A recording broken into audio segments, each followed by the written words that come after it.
Bună, dragilor, și bine ați venit la o nouă citire. Dacă titlul te-a atras, înseamnă că ai aici cu siguranță un mesaj pentru tine.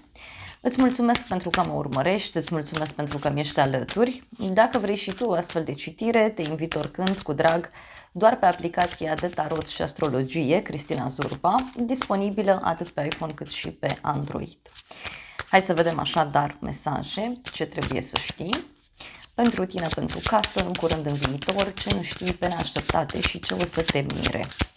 Iar cei care doriți ședințe individuale cu mine, mă găsiți și pe aplicație să vă faceți programare și mă găsiți și pe site-ul meu oficial cristinazurba.com. La baza pachetului avem așa 10 de bâte, 3 de spade, 3 de monede. Parcă nu se mai termină munca, da, pentru unii. Sau poate să fie o apăsare aici pe care cineva o simte în legătură cu un examen, în legătură cu o probă. Pentru alții poate să însemne și o perioadă în care vă simțiți pur și simplu așa obosiți, e ca și cum cărați ceva în spate și nici nu mai înțelegeți nimic din ce se întâmplă. 3 de spade, da, e ca și cum după o zi de muncă plină, da, seara, nu știu, e 3-ul ăsta de spade, e o durere în suflet, e o dezamăgire, e ca și cum zici, domnule, da, muncesc, dar nu văd nimic. Pe de altă parte, ce mai văd aici e că ești într-o perioadă în care e posibil să te cufunzi în muncă, da? Tocmai pentru a scăpa de această durere. Poate să fie pentru unii dintre voi și o perioadă foarte aglomerată.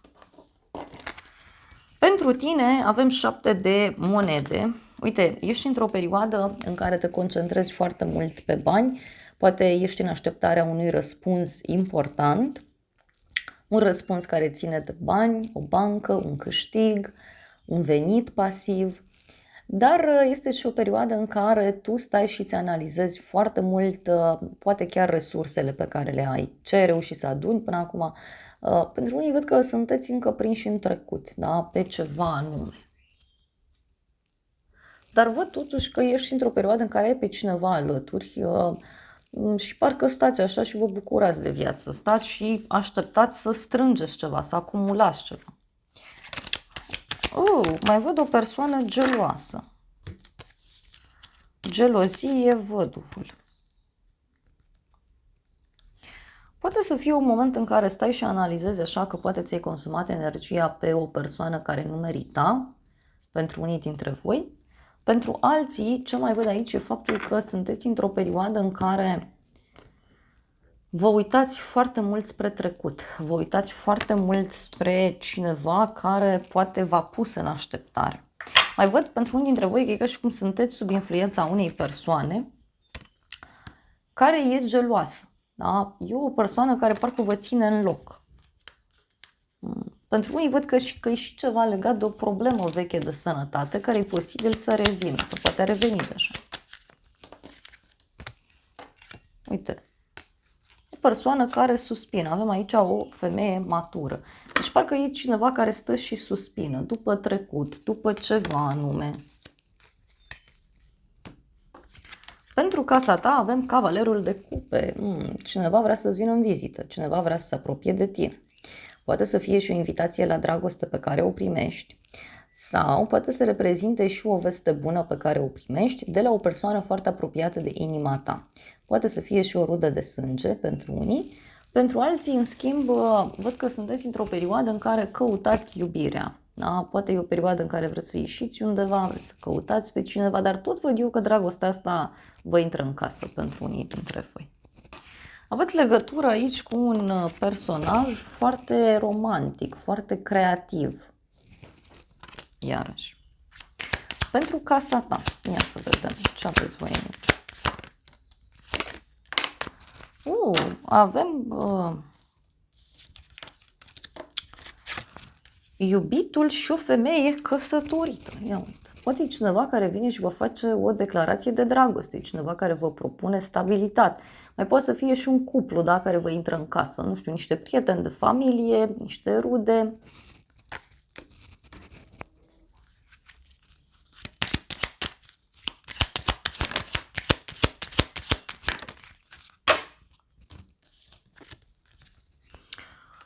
Cu bucurie, inelul, nu știu, poate sunteți invitați la o petrecere undeva. Sau vă vine cineva în vizită, mai poate să fie. Sau sunteți invitați la o nuntă, poate să fie și asta. Deși eu văd clar că pentru casa ta, mie mi-apare că e ca și cum apare cineva, aveți o discuție, dar e o discuție frumoasă. Fie are legătură cu o întâlnire, fie are legătură chiar cu a duce relația la un alt nivel. În curând, faetonul, un drum pe care îl faci către cineva sau cineva care face un drum către tine, în curând, două persoane care călătoresc undeva. Poate să fie și o victorie pe care o ai, o bucurie. Ești admirat, ești lăudat, mergi undeva, e ca o paradă, da, la care participi. Dar pentru unii în curând văd aici o mutare, da? Cineva care se mută, cineva care pleacă.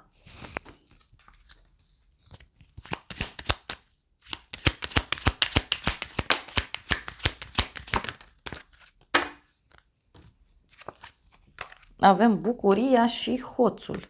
Și cineva care fuge de la o petrecere și vine către tine. Sau poate să însemne și o persoană căreia îi place așa să petreacă, îi place să se bucure de viață. Dar poate să fie și faptul că, nu știu, e cineva care nu prea mai acceptă aici distracția, cineva care parcă vrea să fugă de așa ceva. În curând mai văd și un personaj aici, poate gelos, dar văd o bucurie, dar în același timp și o retragere. Uite, e un inamic aici. Ia să vedem noi, în curând, și cu faetonul ăsta. Conversație, o întâlnire, o adunare mai mare de oameni, o ședință, da? Sau poate mergi undeva la o petrecere, la o reuniune. Parcă e cineva care nu e foarte serios aici.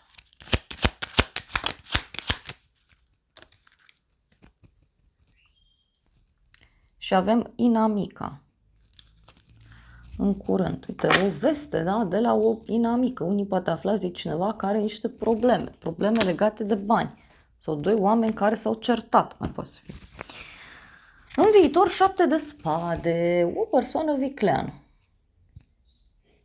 Un compromis. Poate să fie și cineva care tot îți spune că o să facă un lucru și nu-l face. 7, uite, văd aici o femeie care împinge un bărbat de la spate, da? Care îl convinge, îl manipulează, îi spune ceva. Ia să vedem. În viitor.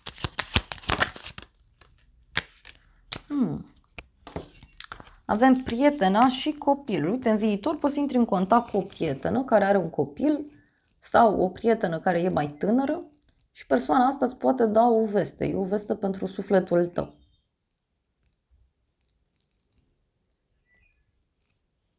Mai poate să fie și cineva care profită de un anumit lucru.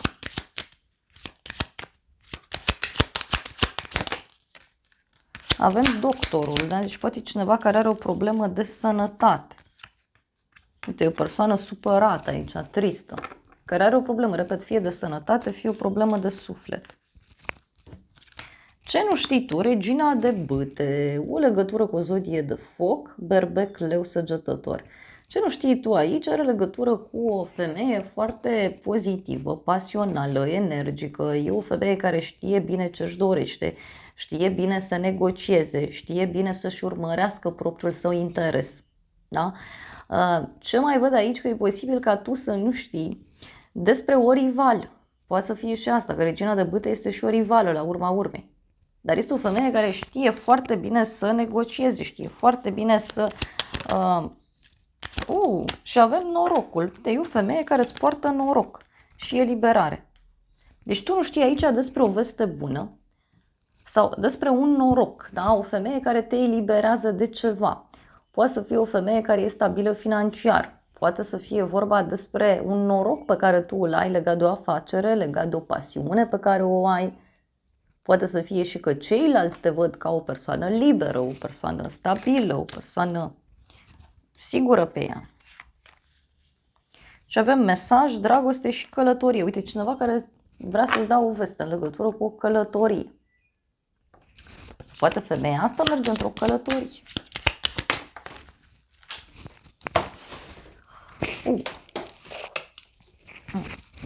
E cine, uite, mai văd aici pe cineva care stă și se gândește foarte intens. La tine, la un risc. E o persoană foarte gânditoare.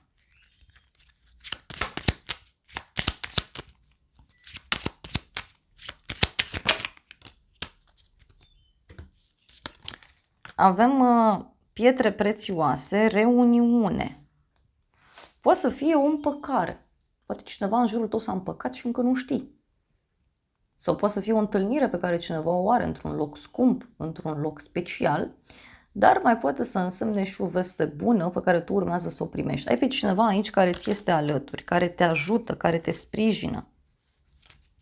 E o speranță pe care o ai în legătură și cu o instituție sau cu o companie, o haină de stat. Mai vreau o carte. Ce nu știi tu?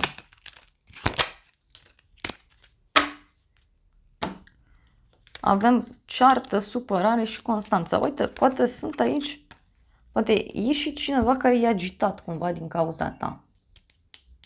Sau niște oameni care se ceartă, mai văd aici. E o neînțelegere, o ceartă. Mai vreau o carte.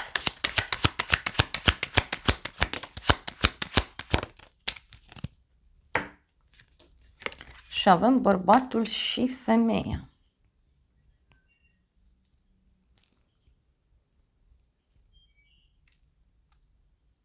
Poate să fie un cuplu din jurul tău care are probleme. Sau poate e vorba de un bărbat sau de o femeie. Uite, da? E cineva care ar vrea să te cunoască. Doar că omul ăsta își face foarte multe planuri, își face foarte multe gânduri, foarte multe strategii. Își face tot felul de idei.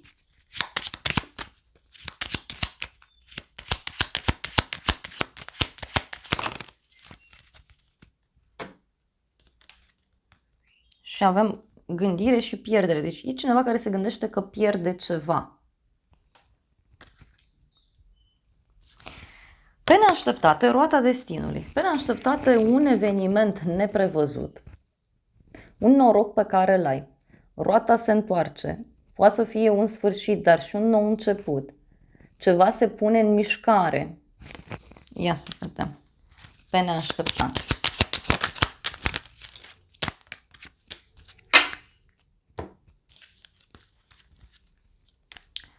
Cineva care negociază, scrisoare și prietenul. Pe neașteptat, uite, cineva îți propune aici un proiect, cineva îți propune o afacere, poate să fie și un personaj care vrea să studiați mai bine împreună un anumit lucru, dar pe neașteptate văd aici că tu ai un noroc de un prieten. E un prieten care lucrează cu actele sau e un prieten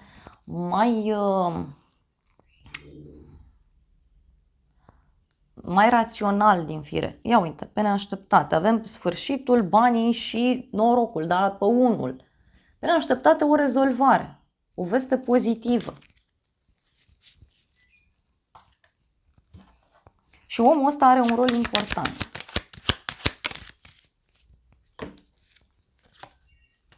Judecata și hoțul, da? Pe neașteptate, nu știu, prinzi un hoț sau pe neașteptate se face dreptate în legătură cu cineva care încearcă să fure, să acționeze. Dar ce văd eu e că e cu mare bucurie pentru tine. Sau cineva are parte de o bucurie și vine și îți spune. Ce o să te mire în toată povestea asta e 8-ul de monede. Da? Ceva ce se întâmplă la muncă. Sau ce o să te mire e faptul că ai aici alături de tine o persoană muncitoare, credincioasă, o persoană care se concentrează mult asupra detaliilor. Dar surpriza aici ce o să te mire pe tine e legat de muncă, din ce văd eu. Sau faptul că cineva e dispus să acționeze, cineva e dispus să lucreze. Avem călătoria, vestea și ghinionul. Ce o să te mire aici? O persoană de la drum care are probleme. Sau cineva care are probleme cu o mașină, cu niște acte pentru o mașină mai poate să fie.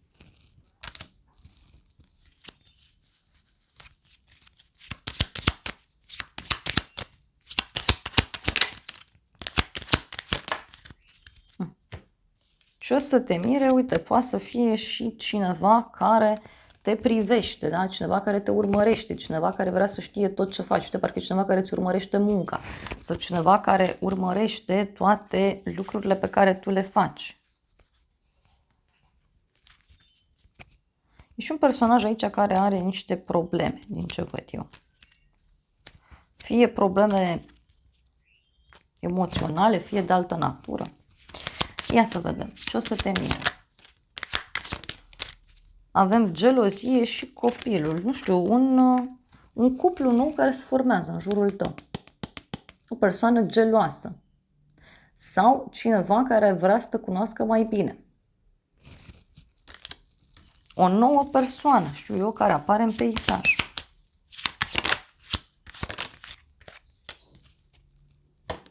Avem inamicul, casa și dragoste. Deci cineva care îți urmărește casa. Cineva care îți urmărește sufletul, mai poate să fie.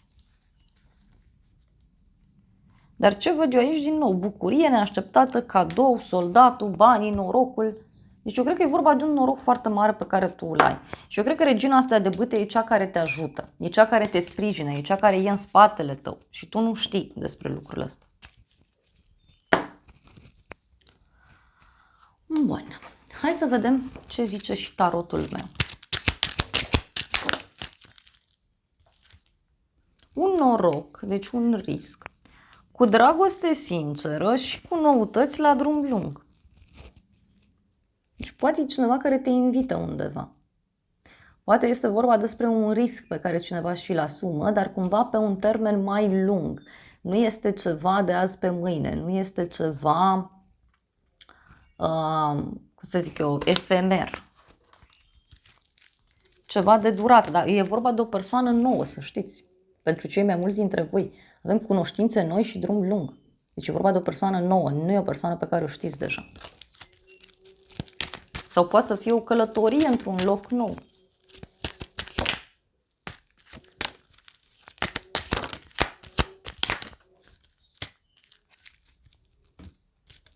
Ce o să te mire? Mi-a ieșit așa, intrigi între femei, deci într-o agitație, într-un moment complicat, într-un moment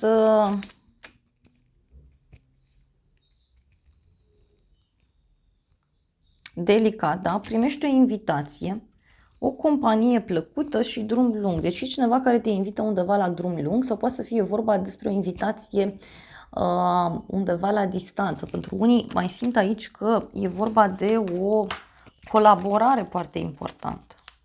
Dar tot văd eu, uite, avem o persoană vicleană, conflict, boală, musafir, deci vedeți că e și cineva aici care e bolnav de gelozie, da? E o persoană care are probleme, repet, probleme fie emoționale, fie probleme de altă natură.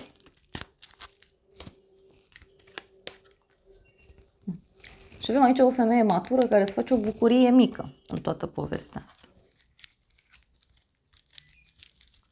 Vreau să vedem și un sfat. Sau mă rog, ce spune oracolul ăsta? Nu e neapărat sfat. Avem așa, atenție.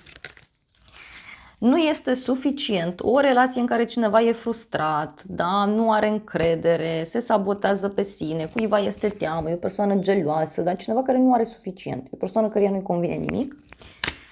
Apoi avem întâlnire, a întâlni pe cineva nou, a te revedea cu cineva, a planifica o întâlnire. Iar ultima carte avem oglindă, a te uita în oglindă la celălalt.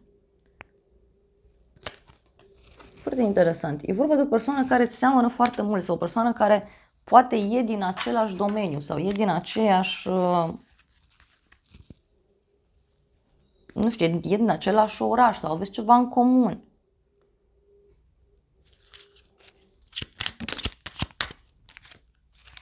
Avem pasărea Phoenix, o nouă fază, renaștere, transformare, creștere.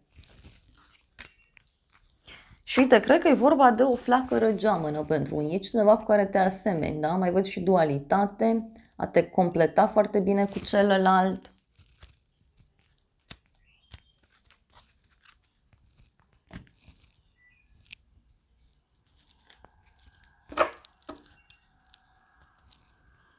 Hai să vedem ce zice acest oracol. A ieșit ursul, da? Deci e o persoană foarte hotărâtă, foarte influentă. Este cineva care are o putere foarte mare, poate să fie o persoană calmă, o persoană care se mișcă mai greu. Și avem noroc și dragoste. Deci, dragilor, pentru unii văd aici un noroc în dragoste pe care îl aveți. E un noroc absolut fantastic care apare. Un nou început, pur și simplu. Sau continuarea unei relații. Dar eu văd clar, sau poate să fie cineva care își asumă un risc în iubire. Cineva care riscă în iubire. Totuși eu văd aici o persoană stabilă. Și, uite, se finalizează ceva. Da? Deci e clar că în urma acestei decizii ceva se finalizează. Și uite, avem o veste cu succes, o veste cu bucurie. Poate să fie o persoană cunoscută. Cunoscută în cercul tău de prieteni, cunoscută în orașul tău, în familia ta, la locul de muncă sau în general în lume. Deci aici e un succes foarte mare pe care eu îl văd. Și uite, e o persoană fidelă, loială, e cineva care e pregătit să-ți fie alături cu tot sufletul. Da. Dragilor, acestea au fost previziunile de această dată. Eu vă mulțumesc pentru prezență, vă îmbrățișez cu drag, sper din suflet să vă fie de folos informațiile și să ne revedem cu bine și data viitoare. Eu vă doresc să aveți parte de o zi sau de o seară cât mai frumoasă.